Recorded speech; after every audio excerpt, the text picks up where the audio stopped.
go talking about a game, an older game, Mission Red Planet, and this is kind of prejudiced because whenever we talk about an older game, the fact that we still have it means we like it. Absolutely. You may not have heard of Mission Red Planet, but you may have heard of a very famous game from the designer, Bruno Faidutti, called Citadels. Yes. Mission Red Planet takes the idea in Citadels and makes it fantastic. Adds a steampunk theme, which I'm usually not a steampunk person, but it works in this game. Yeah. I don't think I can say enough good things about this game. This is the game that Citadels should have been. And that's not really to take away from Citadels, because Citadels is in its own right. It's a good game, and it's something that can be easily played. This one, I just love the area mechanic up on Mars. All right, well, we're getting an opinion before the showing. Sorry! Let's take a look at it.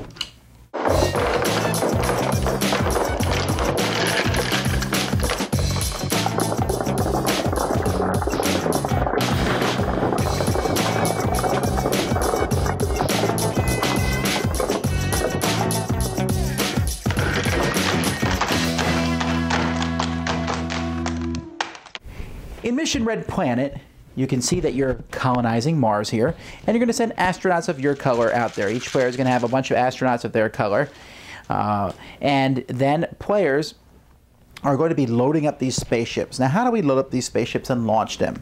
You're going to get a bunch of characters from 1 through 9. There are 10 turns in the game. Each turn, you are going to play one of these characters, and you're going to turn it over, and that's the character that you're going to use. One person goes first and he'll say number 1, and anyone who's played a number 1 will turn over the number 1s and do it. Once you've used the character, they go away. You can't use them again, so you got to think carefully about what you do. So what do the characters do? Real quick. Number 1 lets you put an astronaut on a spaceship. Woohoo! Pick a spaceship, put an astronaut on it, and regain the use of all your character cards. So if you play number 1, any character cards you've already played you get back. Not a very powerful person, but he gets your cards back. So you're going to have to play him by turn 9, but you might play him earlier to get some of the cards back. By the way, when a spaceship is full, you notice there's 2 people in a spaceship, it launches. So that spaceship is on its way to Mars now because there's 2 people in it. Number 2 says, place 1 astronaut on a spaceship and move 3 of your astronauts of your own color on Mars. So I put an astronaut on a spaceship, and if I had an astronaut on Mars, I would be able to move him to another location because you're trying to have the most astronauts in any of these locations. The third one says, place a total of 2 astronauts on 1 or 2 spaceships and either pick up an event card or look at a discovery card and play. There's a pile of event cards, and so with this guy, you can draw one of these event cards, which will give you a secret mission at the end of the game. Shh! You get 5 bonus points if you have at least 1 astronaut in each one of the indicated zones. So this is something that you can say, oh, if I get a guy in all these zones, by the end of the game, I'll get 8 points. Yay!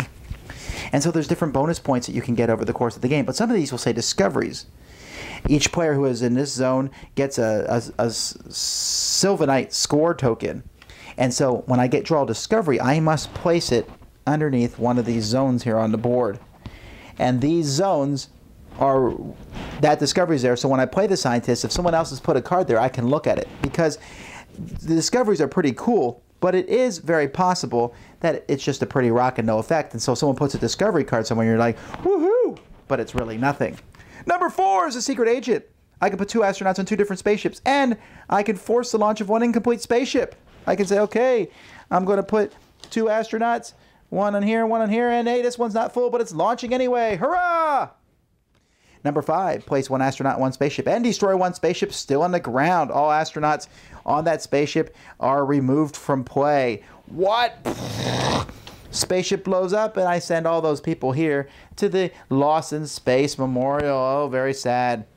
Number 6, the Femme Fatale. Place an astronaut on a spaceship and replace another astronaut on a spaceship in the air or on the ground with another one of your astronauts. So, haha, you thought that was your yellow? No, it is my green.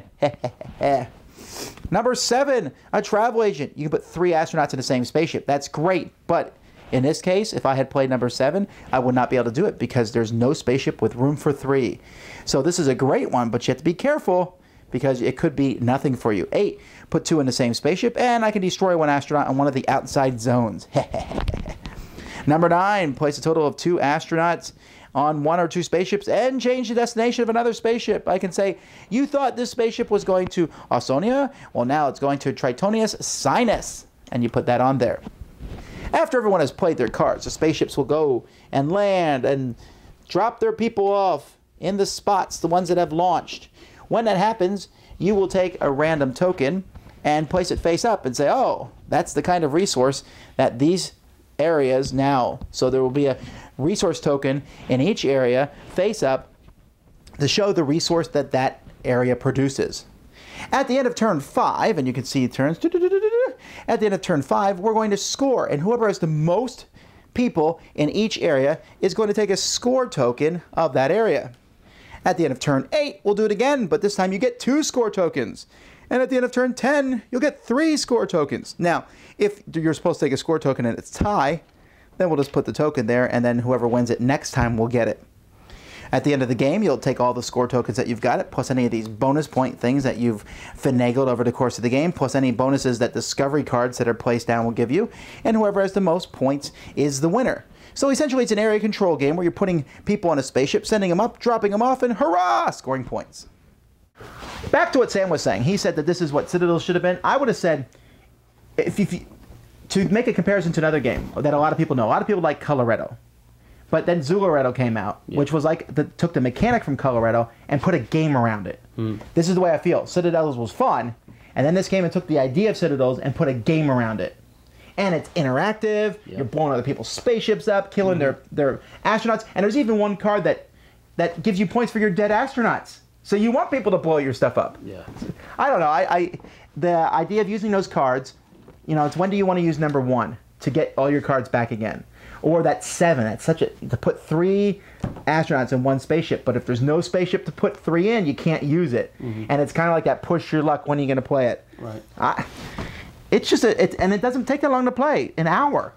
This is a game that I'm surprised is still not in print, because I would think people would really like it. Yeah, and reprint it. One of the things that I liked about this is that you had the entire deck in your hand, the entire choice of your own characters at any time, and you had the choice to choose which ones you wanted to play and when.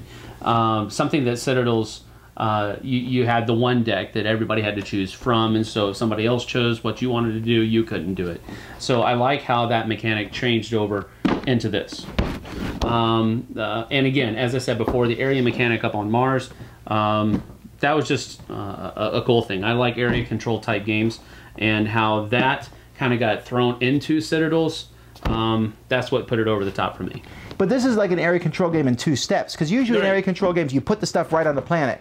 Here you put on a rocket ship that's going to that, but it might not make it, and it might go to a different spot. Yeah, and there's a level of chaos there that I kind of had to get used to, but again, I was able to get through that. So definite pickup. If you haven't heard of this, you need to check it out and try to find yourself a copy. Yeah, I think you can still find copies of this on eBay and other places, and if you have a friend who has a copy of it. This one gets 3 Steam thumbs up from me. I'm borrowing someone else's. It's a mechanical one that sticks off my arm. Woo!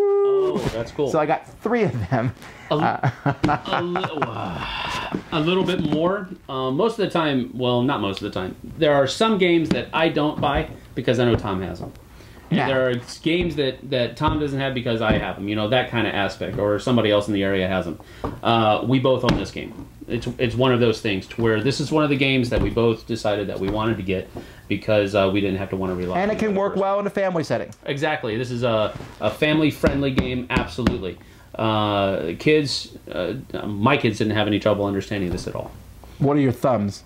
My thumbs. I'm going to give.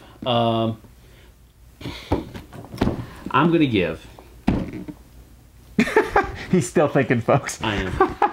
Well, I will negate what you're thinking. I'm going to give... I'm going to blow your spaceship up. I'm not going to give 3 because that's just kind of strange. I'm going to give 2 steam-powered thumbs up for Mission Red Planet. That's 5 thumbs, people. That's 5 thumbs out of 5 because he had that extra one. All right. No, it's 5 out of 4. I don't know. Whatever. Get the game. That would be better. Thanks so much for watching the Dice Tower videos. Find more great videos and reviews, as well as our top-rated audio podcast at Dicetower.com. You can also find the latest board game news at Dicetowernews.com. I'm Eric Summerer, and you've been watching The Dice Tower. The Dice Tower is sponsored by Fun Again Games, the world's best game source. Fun Again Games has over 5,000 games available. Check them out at funagain.com.